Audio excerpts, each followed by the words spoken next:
오늘의 말씀 사랑하는 성도 여러분, 오늘 하루도 주님의 은혜 안에서 평안하셨습니까? 우리의 삶은 때로 예측할 수 없는 길을 걷는 여정과 같습니다. 그 길 위에서 우리는 아름다운 풍경을 만나기도 하지만 때로는 거칠고 험악한 유혹이라는 장애물을 마주하기도 합니다. 마치 길 한가운데 버티고선 거대하고 흉측한 바위처럼 유혹은 우리의 삶에 깊숙이 뿌리내리려 합니다. 그것은 때로는 정욕의 모습으로, 때로는 돈과 권력에 대한 탐심으로, 때로는 교만과 두려움으로 우리를 강하게 끌어당깁니다. 직장에서의 작은 거짓말, 어려운 상황을 모면하려는 속임수 같은 사소해 보이는 것들조차 밧줄이 되어 우리의 발목을 올가매려 합니다. 이런 순간 우리 마음속에 하나님의 견고한 말씀과 그분의 신실한 약속이 새겨져 있다면 얼마나 큰 힘이 될까요? 하지만 그저 말씀을 머리로만 알고 있는 것만으로는 부족합니다.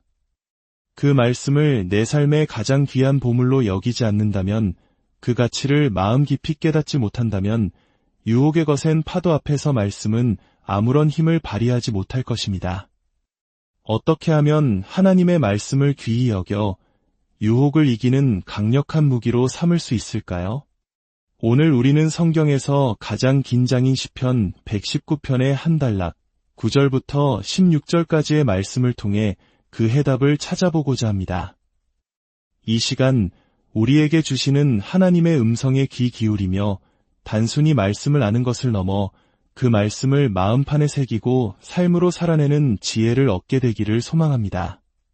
본격적인 말씀 묵상에 앞서 이 은혜로운 시간이 더 많은 영혼에게 흘러가도록 잠시 마음을 모아주시면 감사하겠습니다. 여러분이 구독과 좋아요를 통해 이 채널을 응원해 주시고 이 말씀을 주변에 공유해 주실 때 하나님의 빛과 진리가 더 멀리 퍼져나가는 귀한 사역에 동참하시게 되는 것입니다. 여러분의 그 작은 섬김 위에 하나님 아버지의 놀라운 축복이 가득 임하시기를 간절히 기도합니다. 이제 성경 약속의 책을 펼쳐 시편 119편으로 함께 들어가 보겠습니다. 이 시편은 특별한 구조를 가지고 있는데 각 단락이 히브리어 알파벳 순서에 따라 시작됩니다. 오늘 우리가 살펴볼 부분은 9절부터 16절까지이며 특히 11절 말씀을 깊이 묵상해 보고자 합니다. 이제 마음을 열고 귀를 기울여 주십시오. 청년이 무엇으로 그의 행실을 깨끗하게 하리이까? 주의 말씀만 지킬 따름이니이다. 내가 전심으로 주를 찾았사오니 주의 계명에서 떠나지 말게 하소서. 내가 주께 범죄하지 아니하려 하여 주의 말씀을 내 마음에 두었나이다. 찬송을 받으실 주 여호와여, 주의 율례들을 내게 가르치소서. 주의 입의 모든 규례들을 나의 입술로 선포하였으며 내가 모든 재물을 즐거워함 같이 주의 증거들의 도를 즐거워하였나이다. 방금 읽은 14절 말씀을 다시 한번 천천히 읽어보겠습니다. 이 놀라운 고백이 오늘 우리의 고백이 되기를 기도하는 마음으로 들어보십시오. 내가 모든 재물을 즐거워함 같이 주의 증거들의 도를 즐거워하였나이다.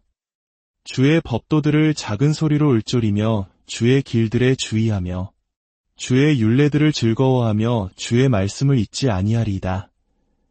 하늘에 계신 우리 하나님 아버지, 지금 이 시간 우리에게 임하여 주시옵소서. 이 자리에 함께한 모든 심령들을 성령으로 만져주시고 저희가 시편 119편 11절의 말씀을 신실하게 풀어낼 수 있도록 지혜를 더하여 주시옵소서.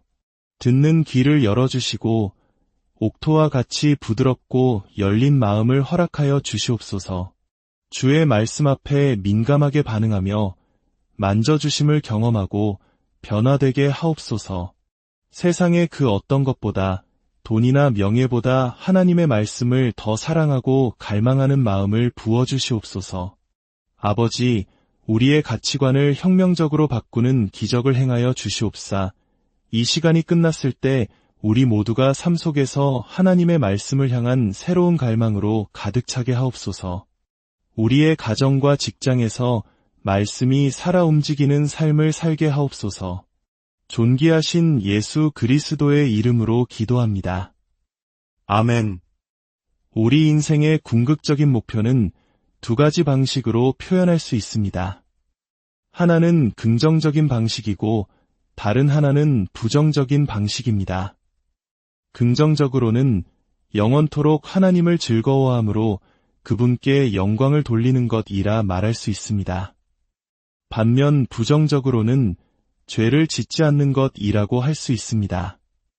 내 인생에서 단 한 가지를 이룰 수 있다면 죄로부터 완전히 자유로운 사람이 되고 싶다 혹은 내가 하는 모든 일이 하나님의 영광을 위한 것이 되기를 원한다.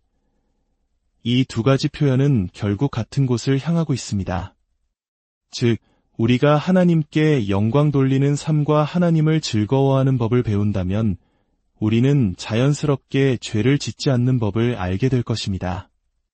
반대로 우리가 죄를 짓지 않는 법을 배운다면 그것이 바로 하나님께 영광 돌리며 그분을 즐거워하는 삶의 방식임을 깨닫게 될 것입니다. 바로 이 지점에서 오늘 우리가 묵상할 시편 119편 11절 말씀은 인생의 궁극적인 목적을 여는 아주 중요한 열쇠가 됩니다. 말씀은 이렇게 선포합니다. 내가 주께 범죄하지 아니하려 하여 주의 말씀을 내 마음에 두었나이다. 이 말씀은 죄를 짓지 않고 하나님께 영광 돌리는 삶, 즉 인생의 궁극적인 목적을 이루는 비결이 바로 하나님의 말씀을 마음에 간직하는 것에 있음을 분명히 보여줍니다. 그렇다면 위대한 열쇠를 더 깊이 이해하기 위해 말씀을 세 부분으로 나누어 살펴보겠습니다. 첫째, 주의 말씀. 둘째, 내 마음에. 셋째, 두었나이다. 먼저 주의 말씀이란 무엇일까요? 여기서 주는 물론 하나님을 의미합니다. 시편 기자가 말하는 주의 말씀은 기도 중에 떠오르는 주관적인 감동이나 느낌이 아닙니다. 물론 하나님의 뜻을 구하며 기도하는 것은 중요하지만 여기서 말하는 말씀은 그런 종류의 것이 아닙니다. 문맥을 살펴보면 그 의미가 더욱 명확해집니다. 10절 하반절은 주의 계명에서 떠나지 말게 하소서라고 말하고 12절은 주의 율례들을 내게 가르치소서, 13절은 주의 입의 모든 규례들, 14절은 주의 증거들의 도라고 표현합니다. 계명, 율례, 규례, 증거, 법도. 이 단어들은 모두 주관적인 인상이 아니라 객관적으로 계시되고 기록된 하나님의 말씀을 가리킵니다. 구약시대 성도들에게는 모세오경, 즉 토라가 바로 그것이었습니다. 그리고 오늘날 성경 66권 전체가 하나님의 영감으로 기록된 그분의 말씀임을 믿는 우리에게 주의 말씀은 바로 성경 전체를 의미합니다. 두 번째로 내 마음에라는 구절을 생각해 봅시다. 이것은 무엇을 의미할까요? 이는 두루마리나 책의 페이지 위에 혹은 오늘날 우리의 컴퓨터 화면이나 스마트폰 앱 속에 존재하는 외적인 말씀과 대조되는 개념입니다. 물론 기록된 말씀은 그 자체로 영광스럽고 그것 없이는 우리는 아무것도 할 수 없습니다. 하지만 그것이 아직 내 마음 안에 들어오지 않은 상태입니다. 내 마음에라는 말은 저 바깥에 객관적으로 존재하는 하나님의 말씀이 내면으로 들어오는 것을 의미합니다. 구약에서 마음은 단순히 감정을 느끼는 기관이 아니라 생각하고 느끼는 중심 기관이었습니다. 잠언 23장 7절은 그 마음의 생각이 어떠하면 그 위인도 그러한즉이라고 말합니다. 즉, 마음은 생각하고 느끼는 두 가지 기능을 모두 수행합니다. 따라서 책 페이지 위에 있던 주의 말씀을 내 마음이라는 기관 안으로 가져온다는 것은 그 말씀을 나의 생각과 감정의 중심에 두는 것을 의미합니다. 그곳에서 우리는 말씀을 묵상하고 사랑하며 때로는 그 말씀의 두려움을 느끼고 때로는 분노하기도 합니다. 우리가 어떤 마음을 가졌느냐에 따라 반응은 달라지겠지만 중요한 것은 말씀을 내면화하여 생각하고 느끼는 과정 그 자체입니다. 이제 세 번째 구절, 두었나이다 또는 간직했나이다를 살펴보겠습니다. 히브리어 원어에서 이 단어는 저장하다, 숨기다라는 의미를 강하게 가지고 있습니다. 그래서 영어 성경 중에는 이 구절을 주의 말씀을 내 마음에 숨겼나이다 라고 번역한 버전도 있습니다. 마치 귀한 보물을 안전한 곳에 숨겨두는 것처럼 말입니다. 옛날에는 은행이 없었기 때문에 사람들은 자신의 보물을 땅에 묻거나 집안 깊숙한 곳에 숨겨두었습니다. 아무도 가치 없는 것을 숨기지는 않습니다. 즉, 숨긴다는 행위는 그것이 매우 소중하다는 것을 전제로 합니다. 여기서 우리는 말씀을 마음에 두는 것이 두 가지 중요한 의미를 내포하고 있음을 발견합니다. 첫째는 말씀을 머릿속에 저장하는 것, 즉 암송하는 것이고, 둘째는 그 말씀을 보물처럼 소중히 여기는 것입니다. 이 두 가지는 반드시 함께 가야 합니다. 둘 중 하나만으로는 온전한 힘을 발휘할 수 없습니다. 예를 들어 하루를 살아가다가 거대한 유혹과 마주쳤다고 상상해 봅시다. 그 유혹은 끈질기게 우리를 끌어당깁니다. 이때 그 상황에 딱 맞는 하나님의 약속의 말씀을 마음속에 암송하고 있더라도 그 말씀을 귀하게 여기지 않고 그 가치를 믿지 않는다면 그 말씀은 아무런 도움이 되지 않을 것입니다. 반대로 하나님의 말씀을 정말 사랑하고 소중히 여기지만 정작 유혹의 순간에 아무런 말씀도 떠오르지 않는다면 어떻게 될까요? 우리를 올가매는 유혹의 밧줄을 끊어낼 성령의 검, 즉 하나님의 말씀이 없다면 우리는 속수무책으로 무너질 수밖에 없습니다. 그러므로 우리는 두 가지를 모두 해야 합니다. 말씀을 마음에 저장해야 하고 그 저장된 말씀을 보물처럼 여겨야 합니다. 마치 겨울이 오기 전에 부지런히 식량을 모으는 개미처럼 말입니다. 잠언 6장 8절은 개미는 여름 동안에 먹을 것을 준비하며 추수 때에 양식을 모으느니라고 말합니다. 왜냐하면 눈 덮인 추운 겨울에는 밖에서 식량을 구할 수 없기 때문입니다. 우리의 신앙생활에도 혹독한 겨울은 예고 없이 찾아옵니다. 어쩌면 계절이 바뀌는 몇 달이 아니라 단 1시간 만에 여름에서 겨울로 돌변할 수도 있습니다. 새벽 6시 30분에 하나님과 뜨겁게 교제하며 영적인 충만함을 누렸다가도 1시간 뒤 직장에서는 차가운 냉기가 온몸을 감쌀 수 있습니다. 그 순간 우리 앞에는 성경책이 펼쳐져 있지 않습니다. 그때 우리는 무엇을 해야 할까요? 바로 개미처럼 여름에 부지런히 저장해둔 마음의 양식, 즉 암송해둔 말씀을 꺼내 먹어야 합니다.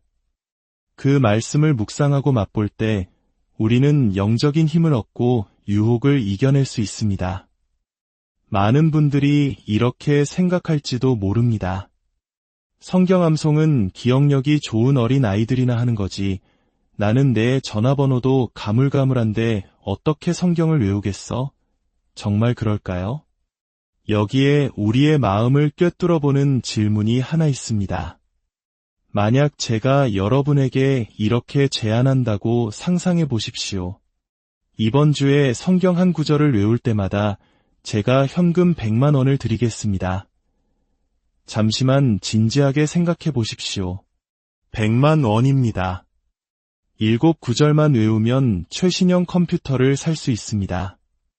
39절쯤 외우면 괜찮은 중고차를 살 수도 있습니다. 여러분, 하시겠습니까? 아마 이 자리에 있는 모든 분들이 하실 수 있을 겁니다. 문제는 능력이 아니라 동기입니다. 이 질문은 우리가 무엇을 정말로 보물로 여기는지를 적나라하게 드러냅니다. 하나님께서는 그분의 말씀이 금 곧 많은 순금보다 더 사모할 것이며 라고 말씀하셨습니다. 시편 19편은 여호와의 율법을 지킴으로 큰 상이 있나이다 라고 선포합니다. 그 상은 100만 원과는 비교할 수 없이 크고 영원합니다. 문제는 우리가 그 말씀을 정말로 믿느냐는 것입니다. 우리가 나는 암송을 못해라고 말할 때 그것은 어쩌면 우리의 능력이 부족하다는 고백이 아니라 하나님의 약속보다 세상의 가치를 더 신뢰하고 있다는 슬픈 고백일지도 모릅니다. 성경 암송은 결코 어린아이들만을 위한 것이 아닙니다. 이를 증명하는 가장 강력한 예는 바로 우리 주 예수 그리스도이십니다. 하나님의 아들이신 예수님께서는 말씀을 정확하게 암송하는 데 헌신하셨습니다. 우리는 그 사실을 광야에서 사탄에게 시험받으시는 장면을 통해 알 수 있습니다. 그 척박한 광야에는 도서관도 두루마리도 없었습니다. 예수님께서는 사탄의 모든 유혹을 오직 암송하고 계셨던 신명기 말씀으로 물리치셨습니다. 기록되었으되 사람이 떡으로만 살 것이 아니요 하나님의 입으로부터 나오는 모든 말씀으로 살 것이라. 만약 우리가 예수님보다 더 나은 방법으로 유혹을 이길 수 있다고 생각한다면 그것은 큰 착각입니다. 예수님께서 말씀을 암송하셨다면 우리도 마땅히 그래야 합니다. 그것이 마귀를 대적하고 죄와 싸워 이기는 주님을 닮아가는 길입니다. 우리가 암송하는 말씀 구절들을 전투구절이라고 부르는 이유가 바로 여기에 있습니다. 이 말씀은 다른 사람과 싸우기 위함이 아니라 우리 내면의 죄와 우리를 넘어뜨리려는 어둠의 세력과 싸우기 위한 강력한 영적 무기이기 때문입니다. 사랑하는 성도 여러분, 오늘부터 우리 삶의 작은 혁명을 시작해보면 어떨까요? 일주일에 단 한 구절이라도 좋습니다. 하나님의 말씀을 마음에 저장하고 그것을 세상 무엇보다 귀한 보물로 여기는 훈련을 시작합시다. 그 말씀이 우리의 생각과 감정을 지배하게 하고 우리의 발걸음을 인도하게 합시다. 유혹의 바람이 불어올 때, 절망의 겨울이 찾아올 때 우리 마음에 간직된 말씀이 우리를 굳건히 붙들어 줄 것입니다. 하나님의 말씀은 살아있고 활력이 있어 우리의 영혼을 소생시키고 우리에게 참된 자유와 승리를 안겨줄 것입니다. 다 함께 기도하겠습니다. 사랑과 은혜의 하나님 아버지, 오늘 저희에게 주의 말씀을 마음에 두는 것이 얼마나 중요한지 깨닫게 하시니 감사합니다.